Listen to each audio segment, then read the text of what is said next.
Halo babo, selam alik. Šta ima, kako si? Dobro je, hvala Bogu. Znaš što te zovem? Radi para.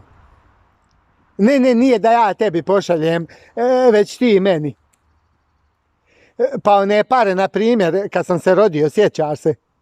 Pa što su mi ljudi stavljali pod jastuk. I ti čim izađu odmah ti ruku pod jastuk i izvadiš i sebi u džep. Kako se neću sjećat, čovječe?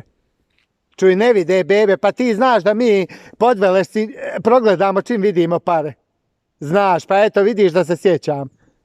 Znači i te pare i one od sunećenja isto, i to si mi sve uzeo.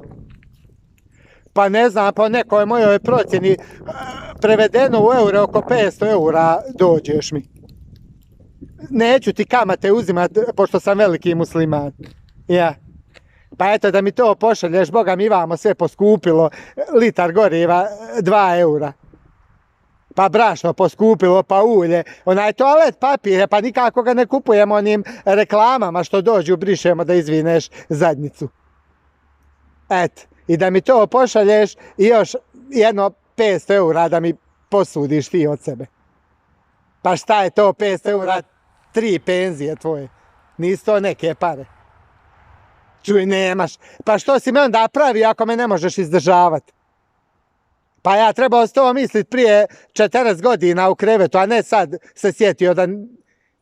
Pa nemoj tako.